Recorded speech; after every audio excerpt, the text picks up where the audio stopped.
Next question. Yes, Amma, thank you. Um, the next question from one of our devotees is, Amma, which is greater, the traditional performing of rituals or just the repeated chanting of Bhagavan's name? Aren't performing pujas and chanting of slokas as important as repeated chanting? This is a question, Amma. There is no comparison at all. Each one is a path. Like to come to Tiruvannamalai, there are many paths from Chennai. And what matters is your arrival at the right place. Now, some of us have taken to Nama chanting seriously. Some of us have taken to this puja, the traditional ritual. Now the question is only for those people who have recently taken to this Nama chanting, who have been doing some traditional puja. Should I continue that, or should I resort to this Nama chanting completely? Give up everything else. Now again, it depends upon your state of maturity.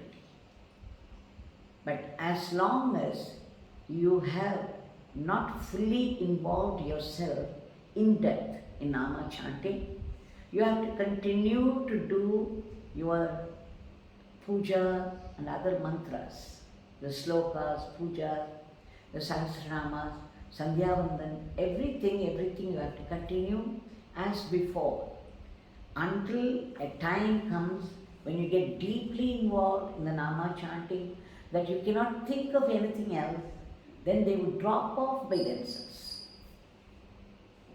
Otherwise, it will be forced.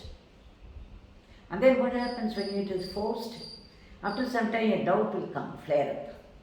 Oh, maybe I should not have done that. I gave up the Sahasranama and that's why I am getting into difficulties. You know, you start attributing motives, reasons to the event. So it's better to continue to do whatever you have always been doing, and at the same time chanting the Nama whenever it's possible, and you try to intensify the Nama chanting, not by giving up the other rituals, but even while you do a little chanting, make it deep, make it intense, and then the process will take over all by itself. Then the other things will drop off by themselves. In fact, I've heard so many people come and say that they've been chanting this mantra and that mantra so long, and then I will tell them, you please continue that mantra. And then they will come and say, Amma, I was doing that and suddenly this Nama Yogi Ramsuratkumar took over and then I found myself chanting this. If it happens spontaneously, yes. That's what I'm saying. See, everything is already recorded. Everything is charted out, predetermined. What mantra you have to chant and what time of life, what guru you have to go to, everything is already there, the blueprint. And it is only unfoldment of this blueprint that's going on in our life. It's a finished movie that keeps moving on the screen. So it doesn't matter one way or the other. Continue whatever you have been doing, and if you have picked up a new mantra and if it is taking over, let it. Only thing is, do not confuse yourself. Think that the divine is doing everything and it's okay. So if you do Sahasranama, okay, you do Sahasranama. And also you have some time for chanting, do the chanting for the whole day. The mind goes through varied moods. Sometimes it's sattvic, sometimes it's rajasic, and sometimes it is tamasic.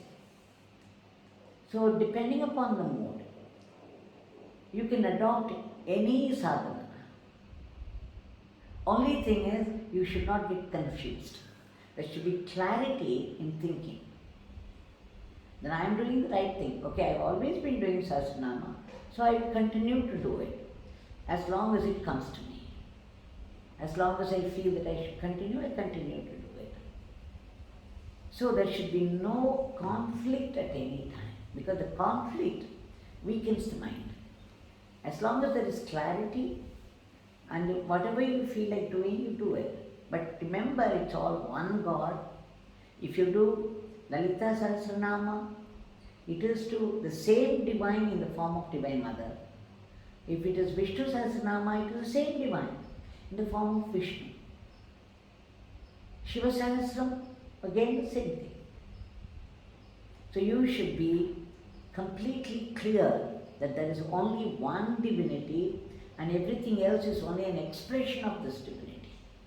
And so no matter to which God you offer your worship, it will definitely go to the ultimate divinity. This is what Lord Krishna says in Bhagavad Gita. இந்த கிராமத்து தேவதைகள்லாம் நீங்கள் worship பண்ணினா கூட அது கடைசியில் என்ன தான் வந்து செய்யும். This is what he says. So it doesn't matter. Whatever suits your temperament, whatever suits your environment, and whatever mantra you think you benefit more easily from, accordingly it will go on.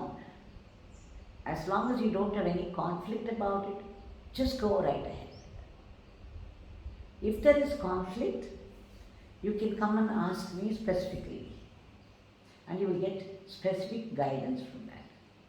It's not meant for all. I hope you understand what I mean, right? So, whatever you have been practicing, you can continue with this worship. There is no conflict at all. God is not egoistic. He will not get angry.